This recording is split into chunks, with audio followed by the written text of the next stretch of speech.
nature of culture and society is changing. And when I have permission in a talk to think big ideas, I talk about how we're weaving a new global brain. When I talk about weaving a new global brain, what I mean is that every little filament that connects us, online and offline, but online now, which is new, is sort of like a little dendrite, like a neural connection inside a brain. And when babies are gestating and then when in their first 6 months or so of growth, they are making neural connections at an astonishing pace. And in fact, the neural connections are so difficult in that the analogy is, it's as if you were crawling from New York to San Francisco, avoiding all the roads in between, and then connecting up to a particular street in San Francisco. That's the job that's going on up here as a baby weaves just one brain. What's happening now when I friend you in Facebook, and when someone else blogs about my blog and points to my post, my permalink, and then blogs about it elsewhere, or blogs about mainstream media, or when somebody replies to a video that I posted online, those are all these little dendritic filaments, all of them. And they seem really worthless individually. And in some sense, most of them are. I call them exhaust data. It's like, oh, who cares that Bob and Joe are now friends, or that Joan is now single, or whatever else. But what it gives you is this peripheral vision on your community, and it also lets you know what people are interested in a way you couldn't do before. And all these little dendrites are now the future paths for communication, for what should I buy, whom do I vote for, where should I live, what do we name our kid, all that kind of stuff. And there's 15 different ways that it affects organizations. One of them is they have to live in this new world where everybody else suddenly can talk to each other far more than they ever could. These other people can not only talk to each other, they can build stuff with each other because they can leave things out in cyberspace. It used to be that the only thing you could leave out in the outside world at most was your voicemail prompt. You know, hi, I'm Jerry, I'm not home right now, little Beatles music in the background. That's about it. And nobody ever surfed the phone system, right? Now I can leave documents, I can leave, music, I can leave pictures, I can leave code.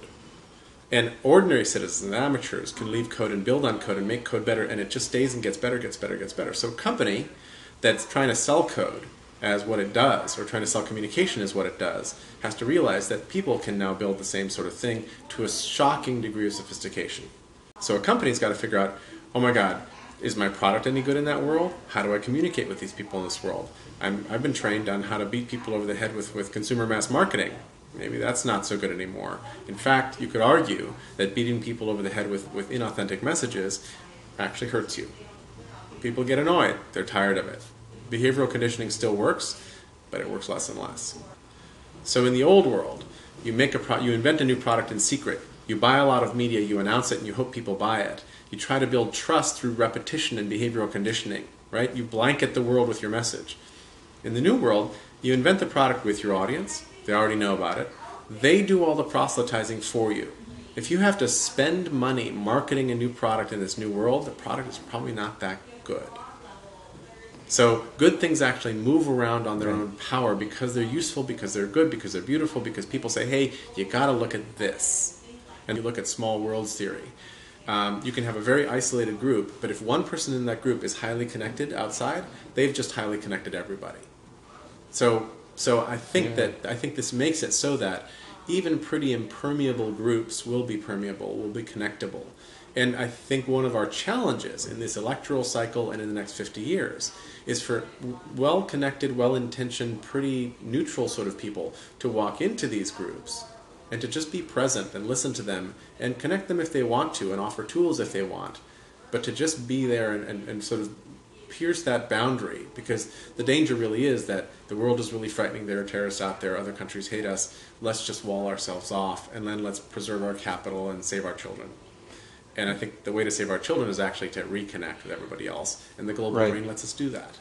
I think we're finding out that there's this grassrootsy, very different way of seeing the world that will get increasing amounts of power and will counterbalance this other globalized force for a long time. My fear is that the cocooning, the sealing off of communities and of people into their own groups becomes a bigger trend than this other trend of people meeting over common interests despite their religion, despite their persuasions, which I actually think is the bigger force. What's happening now with all this new connectivity is people can actually connect to each other.